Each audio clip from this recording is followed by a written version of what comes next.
Free میں تو نہیں نا وہ آ کے عمران خان کے کنٹینر پہ کوئی بیٹھ جائے گا. اس کی سیاست، کیونکہ آپ کو حافظ نعیم الرحمان جب بجلی کے خلاف سڑکوں پر تھے تو کوئی پی ٹی آئی ان کے ساتھ شریک ہوئی تھی؟ تو وہ پی نہیں. ٹی آئی کے ساتھ کیوں شریک ہوں گے؟ تو اس لیے مجھے لگتا ہے کہ جو گرینڈ اپوزیشن الائنس کی احتجاجی تحریک ہے اس میں ابھی پی ٹی آئی کو بہت بڑے بڑے پولیٹیکل کمپرومائزز کرنے ہیں، جس کے لیے ابھی پی ٹی آئی تیار نظر نہیں آتی ہے. کیا وہ واقعی قائد حزب اختلاف کا عہدہ فضل الرحمان صاحب کو دے سکتی ہے، یا کے پی میں کوئی بڑا عہدہ مولانا فضل الرحمان کی پارٹی کو دیا جا سکتا ہے؟ اس کا بھی فیصلہ نہیں ہوا. عمران خان کی خواہش ضرور ہے کہ وہ سب سیاسی جماعتوں کو اپنے سیاسی ایجنڈے کے لیے استعمال کر لیں، لیکن وہ سیاسی ایجنڈا جو ہے باقی سیاسی جماعتیں کیوں عمران خان کے سیاسی ایجنڈے پر آئیں؟ اس سوال کا جواب ابھی تک عمران خان باقی سیاسی جماعتوں کو نہیں دے سکے ہیں. اب کوئی جنرل فیض تھوڑی ہے جو ساری سیاسی جماعتوں کو عمران خان کی میز پر بٹھا دے گا اور سب عمران خان کے ساتھ شریک ہو جائیں گے. اب جو سیاسی اتحاد بننا ہے وہ عمران خان کی نے اپنی سیاسی بصیرت کے تحت بنانا ہے، اپنی سیاسی قیمت کے مطابق بنانا ہے. اب کوئی جنرل فیض اویلیبل نہیں ہے جو سب کو لا کے ٹیبل پر بٹھا کے عمران خان کی شرائط پر اتحاد بنا دے گا. یہ اتحاد پی ٹی آئی نے خود اس کی قیمت ادا کرنی ہے اور خود اس کے لیے کمپرومائز کرنی ہے. سر آگے بڑھیں گے، بات کریں گے اڈیالہ جیل گیٹ نمبر 5 کے باہر جو لڑائی ہوئی ہے شعیب شاہین ورسز فواد چودھری کی جانب سے تھپڑ اور ریسیٹ کیا گیا شعیب شاہین کو، وہ نیچے گر گئے. پھر اس کے بعد کہا یہ جا رہا ہے کہ شعیب شاہین صاحب نے خان صاحب سے شکایت لگائی اور خان صاحب نے سنی انسنی کر دی. پھر یہ بھی کہا جا رہا ہے کہ دونوں کی صلح ہو گئی ہے. پھر یہ بھی کہا جا رہا ہے کہ شعیب شاہین نے کہا ہے تو ان کی وائف نے ان کو بچا لیا ورنہ دگنا جواب دیا جاتا. تو کیا سچ ہے کیا جھوٹ ہے؟ تھپڑ تو پڑا ہے. دیکھیں، پہلی بات تو یہ ہے کہ مجھے لگتا ہے عمران خان نے اس تھپڑ کو انجوائے کیا. اچھا. لیکن نا اگر عمران خان شٹ اپ کال دیتے فواد چودھری کو، یا وہ کوئی وہاں سے کوئی ڈائریکشن دیتے تو وہ فواد چودھری کے خلاف جا سکتی تھی کہ عمران خان نے فواد چودھری کے بائی کٹ کا اعلان کر دیا ہے یا یہ کر دیا ہے. ایسا کوئی اڈیالہ سے بیان تو نہیں آیا.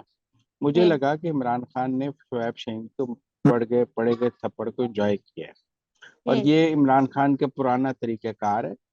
وہ اس طرح کے ڈیوائڈ اینڈ رول بھی ہے، اور وہ اگریسو اور اسالٹ کو پسند کرتے ہیں. وہ ان کے خیال میں وہ بندہ جو بدتمیزی کر سکے، گالیاں نکال سکے، وہ اس کو پسند کرتے ہیں. وہ جو تمیز کے دائرے میں گفتگو کرے، دلیل سے بات کرے، وہ اس کو پسند نہیں کرتی.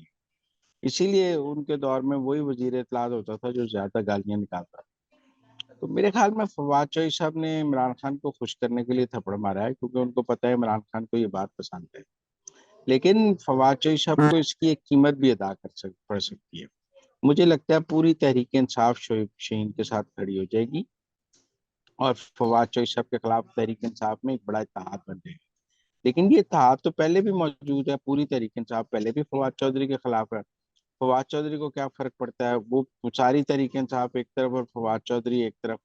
لیکن میں ذاتی طور پر سمجھتا ہوں کہ فواد چودھری صاحب نے یہ تیسری دفعہ کسی کو تھپڑ مارا ہے. وہ زندگی میں ایک آدھ بار واقعہ ہو تو آپ کہتے ہیں فرط جذبات میں ہو گیا.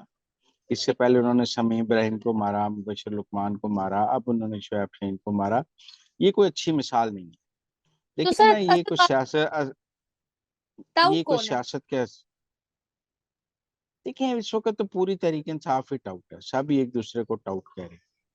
اگر سب مطلب بیرسٹر گوہر سے لے کر عام کارکن تک سب ایک دوسرے کو ٹاؤٹ کہہ رہے ہیں، اور مجھے لگتا ہے کہ سب نے ایک دوسرے کو ٹاؤٹ کہتے کہتے مر جانا. تحریک انصاف میں اس وقت ایک عجیب کلچر ہے. پہلے تحریک انصاف کا یہ تو رہا امتیاز تھا کہ یہ اپنے مخالفین کو گالیاں نکالتے، لیکن اب تحریک انصاف جو ہے وہ ایک دوسرے کو گالیاں نکال رہے ہیں. شاید مخالفین کو گالیاں نکالنے کی تو پوزیشن میں یہ اب نہیں رہے ہیں، کیونکہ آگے سے حکومت ہے اور وہ پھر گرفتاریاں کرتی ہے، پرچے درج ہو جاتے ہیں اور مشکل وقت ہوتی ہے. تو اب یہ ایک دوسرے کو گالیاں نکال رہے ہیں. آپ دیکھیں شیر افضل مروت سلمان اکرم راجہ کو گالیاں نکال رہے ہیں. فواد چودھری نے شعیب شاہین کو مار دیا. شندانہ گلزار مشال یوسف کے خلاف ہیں.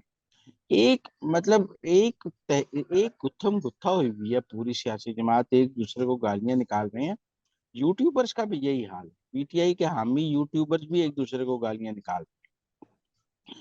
عادل راجہ اور عمران ریاض خان کی لڑائی دیکھ لیں اور سب کی دیکھ لیں، تو میرا مطلب ہمیں یہ نظر آتا ہے کہ یہ آپس میں لڑ ہی مر جانا ہے پوری جماعت میں. ان کے اندر تو ایک دوسرے کے خلاف اس طرح لڑ رہے ہیں کہ پتہ نہیں ان کی آپس میں کیا لڑائی ہو گئی.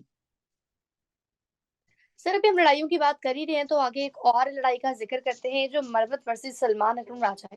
تو کیا سین دیکھ رہے ہیں آگے؟ یہ تو آوے کعوے ہی بگڑ رہا ہے، ہر لڑ رہا ہے. دیکھیں مجھے مروت صاحب کی ایک بات میں بڑا پسند لگا. دیکھیں سلمان اکرم راجہ صاحب یہ کہتے ہیں کہ وہ ملک میں آئین کی بحالی اور آئین اور قانون کی سربلندی کی جنگ لڑ رہے ہیں. ماہر قانون اور آئین بھی ہیں. سلمان اکرم راجہ یہ کہتی ہیں کہ وہ شیر افضل مروت یہ کہتے ہیں کہ تحریک انصاف کے آئین کے تحت سلمان اکرم راجہ سیکرٹری جنرل نہیں ہو سکتے. اگر تو یہ بات درست ہے تو ایک آدمی جو اپنی جماعت کے آئین پر تو عمل نہیں کر رہا اور غیر آئینی طریقے سے سیکرٹری جنرل بنا ہوا ہے، وہ ملک میں آئین کی بحالی اور قانون کی بحالی کی بات کیسے کر سکتے ہیں؟ اگر شیر افضل مروت کی یہ بات درست ہے کہ وہ غیر آئینی طریقے سے سیکرٹری جنرل بنے ہوئے ہیں، تو وہ دوسروں کو آئین کی سربلندی کی مطلب جو تحریک انصاف اپنے آئین پر تو عمل کر نہیں سکتی، وہ ملک کے آئین کی بحالی کی کیا بات کرے؟ تو میرے خیال میں شیر افضل مروت کی اس بات کا سلمان اکرم راجہ کو جواب دینا چاہیے کہ کیا وہ تحریک انصاف کے آئین کے مطابق سیکرٹری جنرل ہیں یا غیر آئینی طور پر سیکرٹری جنرل ہیں. اور اگر وہ غیر آئینی طور پر سیکرٹری جنرل ہیں تو وہ پھر آئین کی بحالی کی بات یا آئین کی سربلندی کی بات کیسے کر سکتے ہیں؟ پہلے تو تحریک انصاف نے اپنے آئین کی سربلندی کی بات کرنی ہے نا، پھر کچھ اور کرنا. سر یہاں اور سوال اس سے متعلق ایڈ کرنا چاہوں گی. جب یہ نیتا کھڑا ہوا تھا تو تب تو یہ کہا جا رہا تھا کہ بانی پی ٹی آئی نے جو بھی کہہ دیا وہی آئین ہے. بانی پی ٹی آئی نے ان کو لگا دیا تو اب پھر کوئی بات پیچھے رہ ہی نہیں جاتی. اب دیکھیں ایک آئین انہوں نے بنایا تو ہوا ہے، وہ آئین الیکشن کمیشن کے دفتر میں بھی موجود ہے. وہ اس آئین کے تحت ایک سیاسی جماعت چلتی ہے. ہر سیاسی جماعت کا اپنا آئین. اگر تو تحریک انصاف یا تو یہ کہہ دیں کہ ہماری جماعت کا کوئی آئین نہیں ہے، عمران خان چلتا پھرتا زندہ آئین ہے، وہ جو کہہ دیتا ہے وہی آئین ہے. اور اگر تحریک انصاف کا کوئی آئین موجود ہے اور تحریک انصاف کسی آئین قانون ضابطے کے تحت چلتی ہے، تو پھر شیر افضل مروت کا یہ جو سوال ہے وہ اس کا جواب دینا چاہیے سلمان اکرم راجہ صاحب کو کہ کیا وہ تحریک انصاف کے آئین کو پاؤں تلے روت کر سیکرٹری جنرل ہیں یا اس کے مطابق سیکرٹری جنرل ہے. جی تو ناظرین یہ تھی آج کے اندر کی باتیں. آپ سے ملاقات ہوگی اگلے پروگرام میں. ہمیں دیجیے اجازت. اللہ نگہبان.